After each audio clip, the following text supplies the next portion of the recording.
कमल नयन मधुर ban, coat San संग शोभ। ये स्तुति श्री कृष्ण की गुरु ग्रंथ साहब में इस तरह से दर्जित है। जिसके वाणी मधुर, जिसके नयन कमल,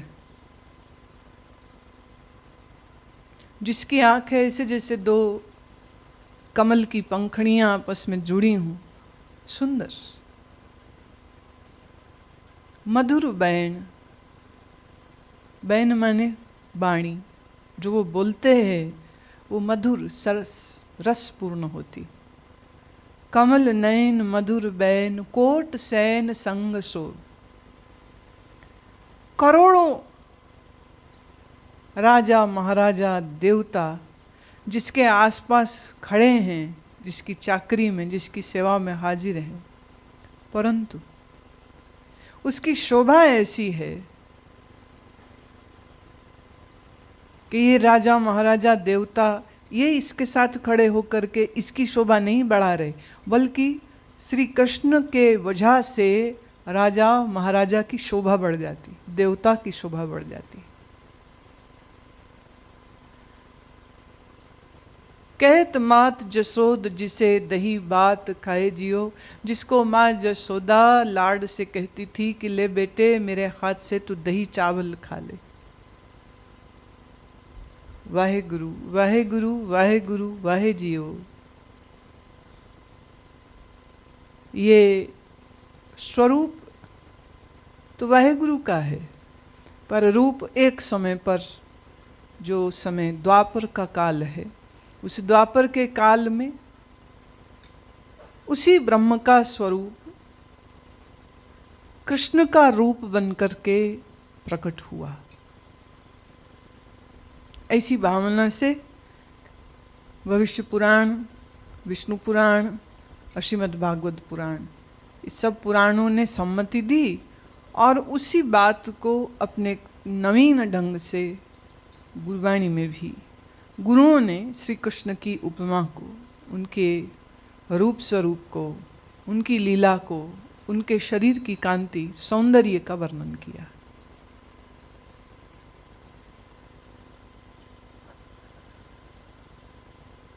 ऋषियों ने, योगियों ने कहा कि रूप बदलता रहता है पर स्वरूप एक ही रहता है। रूप माने फॉर्म, स्वरूप माने द बेसिक एट्रीब्यूट। रूप बदलता है, ये रूप का स्वभाव है। तुम्हारा शरीर कभी एक बूंद जितना था, फिर वो चंद मिलीग्राम का हुआ, फिर वो बढ़ा तो 1.5 से 2 किलो का हो गया, और जन्म के बाद खाते हुए, दूध पीते हुए रोज बढ़ता रहता है, बढ़ता रहता है। और आज देख लो 60 किलो से लेके 100 किलो तक कुछ भी वजन हो सकता है। तो शरीर का रूप जो है सो बदल गया। तो जो बदल जाए उसको कहते हैं रूप, और जो कभी ना बदले उसे कहते हैं स्वरूप। ये भेद है, भाषागत भेद है और अस्तित्वगत भेद भी होता है। लहर, बूंदें, झाग, फेन, ये अलग अलग जल के रूप हैं, पर जल का स्वरूप क्या है?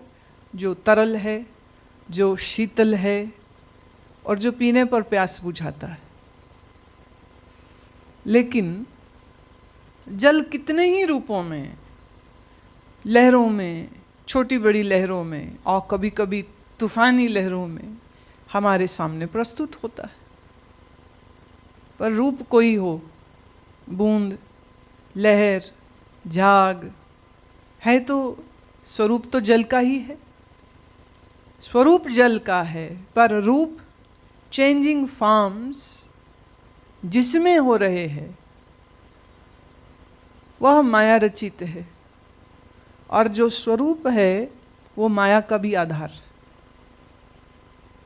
आधार नहीं बदलता, बाकी सब बदलता रहता। जैसे सोना आधार है, सोना का स्वरूप क्या है? जब सोना किसी खदान से निकलता है तो उस समय उसका स्वरूप क्या होता है? ऐसी चमक थोड़े होती। लेकिन फिर उस मूल धातु को पिघला करके, ब्रिक्स का फॉर्म दे करके, ईंट का फॉर्म दे करके, गोल्ड बार्स का रूप दे करके, फिर उसको मार्केट तक, रिटेलर्स तक पहुंचाया जाता है। अब सुनार उस सोने के बार को खरीदता है और फिर पुनः उसको पिघलाता है, और पिघला करके उससे कोई भी जेवर, अंगूठी हो, गले का, कान का, पैर का, हाथ का, किसी भी आभूषण को वो शेप दे करके बना सकता है।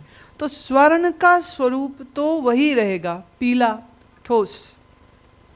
लेकिन अब इस सोने के स्वरूप में से कितने रूप निकल सकते हैं? जितनी अकल लड़ा सको उतने निकल जाएंगे।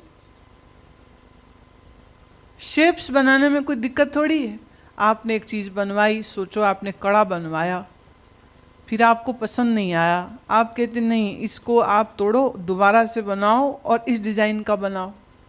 तो सुनार बनवाई तो लेगा, लेकिन उसको कोई परेशानी होगी? वो ये थोड़ी कह सकता है कि जो एक बार चीज़ बन गई, अब दोबारा कुछ और नहीं हो सकता है, वो फिर से करेगा। तो सोने के रूप अलग अलग बदलते हैं, बदले जा सकते हैं, पर सोने का स्वरूप नहीं बदलता, वो वही रहता है। हालांकि आजकल वाइट गोल्ड भी आ रहा है, सफेद सोना, पर सोने का स्वरूप तो सोना ही है, और उसके बाद जो रूप बनते हैं वो कई हो सकते हैं। आप ये तो नहीं कह सकते हो कि अगर सोने का जो डिज़ाइन आपको दिख रहा है ज्वेलरी पीस में, आपको पसंद ना आ रहा हो, आपको कोई भेंट दे रहा हो, तो आप ये थोड़ी कहोगे कि इसका डिज़ाइन पसंद नहीं इसलिए हम नहीं लेते। तुम्हें बस ये दिखेगा सोने का है, ले लो। कैसा डिज़ाइन है उसकी फिक्र नहीं, सोना कीमती है, सोना आ रहा है, इसको ले लो, डिज़ाइन चेंज करा लेंगे। इसी तरह से परमात्मा का एक तो स्वरूप है और एक उसका रूप है। स्वरूप है उसका सत्य, चैतन्य, आनंद और व्यापक, और रूप उसके कई हो सकते।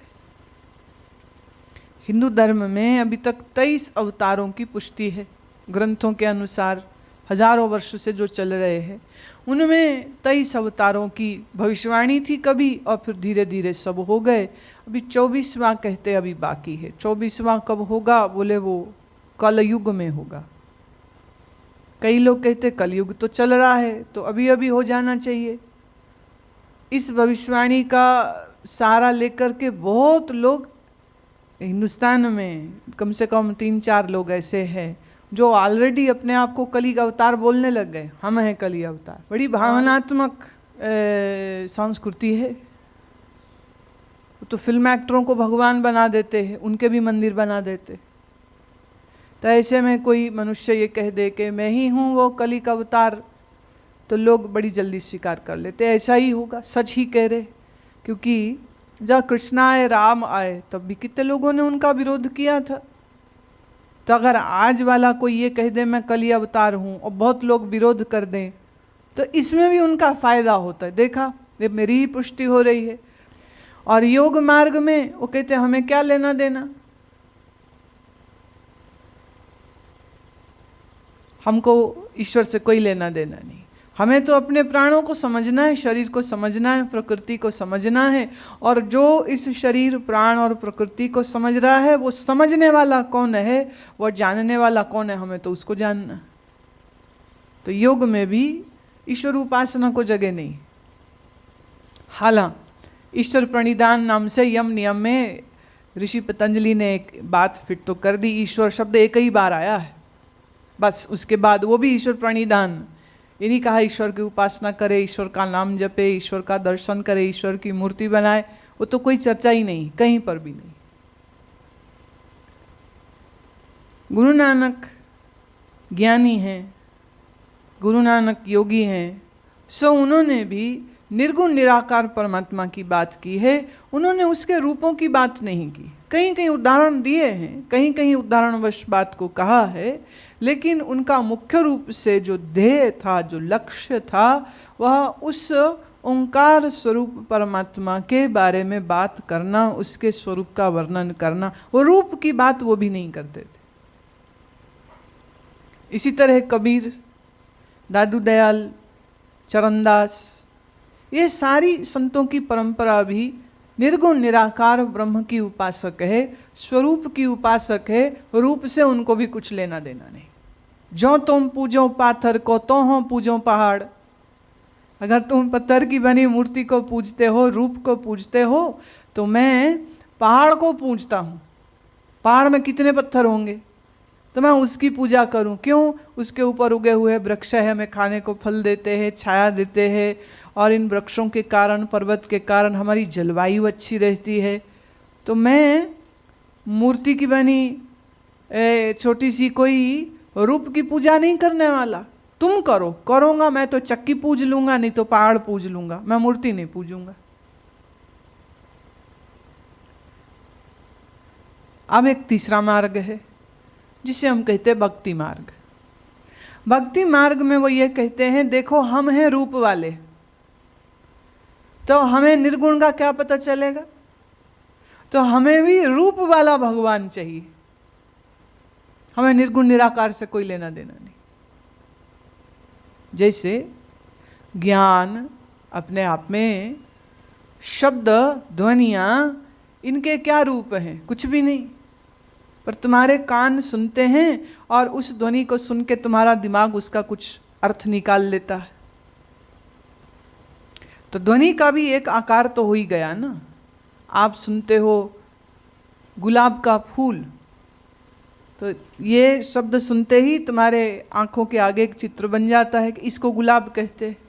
ताजमहल सुनते हैं तो एक फोटो आंखों के आगे आ जाती है। झील, समंदर, पहाड़, ये शब्द सुनने पर इनका एक चित्र आंखों के आगे। अब जितनी अच्छी आपकी विजुअलाइजेशन है उतना अच्छा आप देख सकेंगे। अच्छा, मैं बोलूं हवा, अब क्या दृश्य आएगा आंखों के आगे? तो हो सकता है हिलते हुए पेड़ का एक दृश्य आंखों के आगे आ जाए, या समंदर किनारे कोई आदमी खड़ा है जो बड़ी तेज हवाएं चल रही है, उसके कपड़े लहरा रहे हैं, तो आप उस तरह से चित्रकार दिखाना चाहे हवाएं चल रही हैं, कैसे दिखाएगा? कोई आदमी खड़ा कर देगा, कोई औरत खड़ा, साड़ी उसकी हिल रही है, पेड़ हिल रहे हैं, पौधे हिल रहे हैं। तो किसी वस्तु के हिलता होना दिखाना पड़ेगा, अन्यथा आप वायु को कैसे चित्रित करोगे?